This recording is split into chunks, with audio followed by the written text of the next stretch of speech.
जय हिंद, जय भारत, वंदे मातरम। मैं सूबेदार वीर सिंह चौहान, राष्ट्रीय अध्यक्ष जनता ब्रिगेड पार्टी से। हम फौजी हैं और फौजी पूरे देश से प्यार करता है। फौजी किसी जात धर्म का नहीं होता। फौजी जब सीमा पर खड़ा होता है तो पूरे देश के लिए जीता है, देश के लिए मरता है। आज इस देश को, इस माँ भारती को बचाने के लिए आज जिस प्रकार से इस देश को लहूलुहान कर दिया, एक व्यक्ति दूसरी का दुश्मन बना के खड़ा कर दिया, नफरतों की आग लगा दी, आज मेरा देश बारूद के ढेर पर ला के खड़ा कर दिया।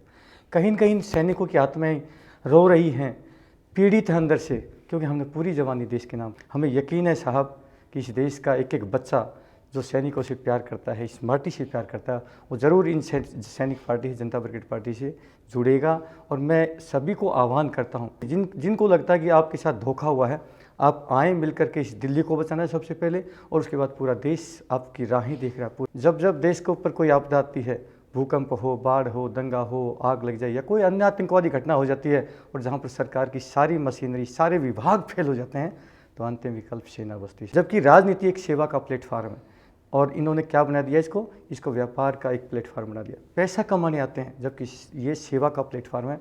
इसलिए हे मेरे वतनवासियों, हे मेरे देशवासियों, इन सैनिकों पर पूरा देश भरोसा करता है। कभी इन सैनिकों ने इस देश का भरोसा नहीं खोया है। आज जिस प्रकार से हम सीमाओं पर अपने देश के लिए कुर्बानियाँ देते हैं, आज दूसरी पारी हम खेलने के लिए यहाँ पर आ चुके हैं। एक पारी सीमाओं पर खेली, ये सेकंड पारी है। सैनिक की कभी जिम्मेवारी समाप्त नहीं होती। सैनिक सदैव देश के लिए जिएगा, मरते दम तक, और देश के लिए मरेगा। मैं सभी से प्रार्थना करता हूँ, आओ मिल करके इस देश को बचाने के लिए जो जनता ब्रिगेड पार्टी है, इससे जुड़े। बहुत बहुत धन्यवाद। जय हिंद, जय भारत, वंदे मातरम। इसमें यही कहना चाहूँगा, मैं सूबेदार वीर सिंह चौहान की बात को आगे बढ़ाना चाहूँगा।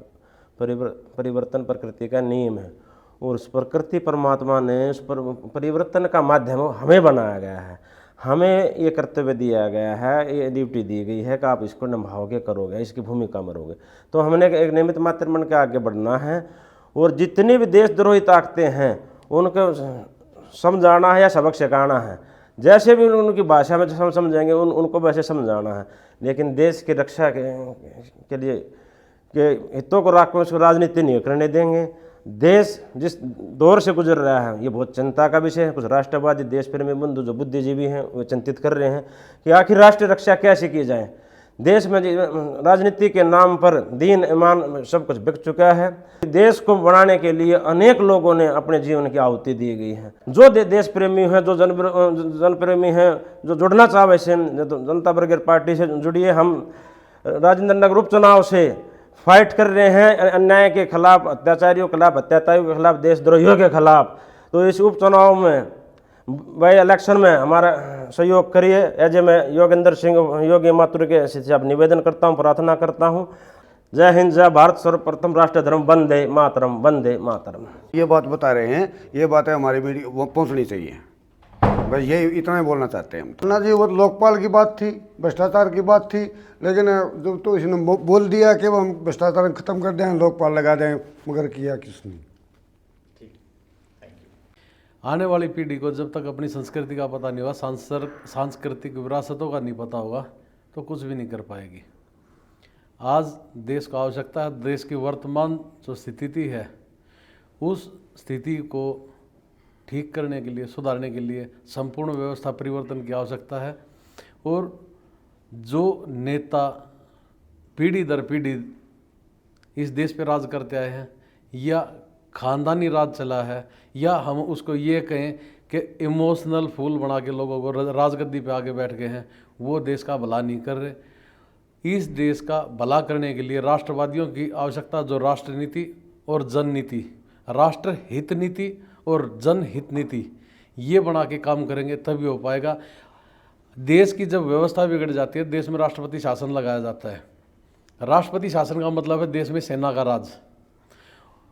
आज रिटायर्ड सैनिक जनता ब्रिगेड पार्टी के नाम से पार्टी बना के इस देश में देश की व्यवस्था को बदलने के लिए, संपूर्ण व्यवस्था परिवर्तन के लिए रिटायर्ड फौजियों ने अपनी पार्टी बनाई है। और वो पार्टी अगर आप सब लोगों के समर्थन से सत्ता में आ जाती है, तो वास्तव में ही इस देश में एक अलग बदलाव आएगा।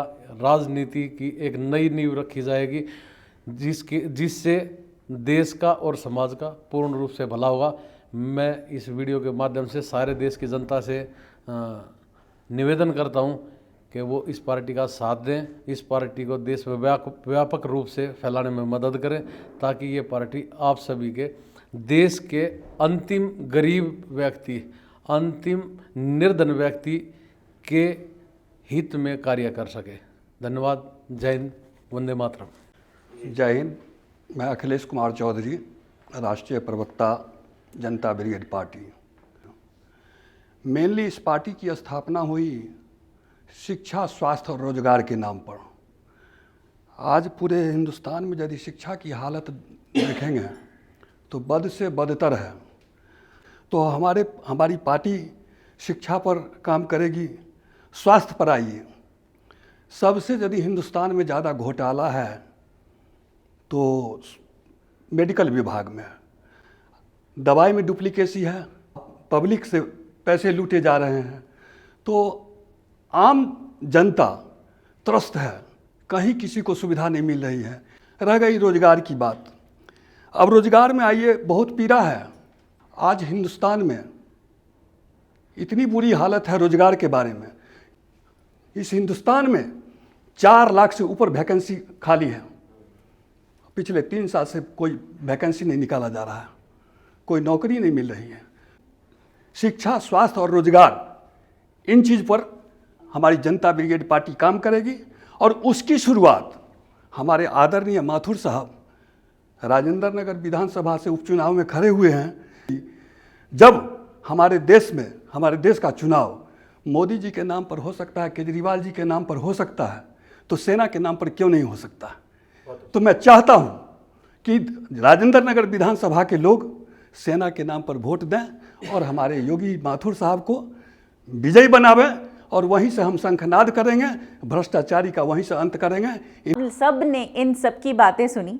मुझे इन सब से सिर्फ एक ही निचोड़ समझ में आया कि जब हम सब एकता में रहेंगे तब सब कुछ संभव है। और जैसे मेरा नाम है एकता, तो ये विविधता है और उसमें मैं एकता। नमस्ते और आगे बढ़िए। 90 तोले शब्दों में बहुत अच्छी बात कर दी आपने। गागर में सागर बन गया।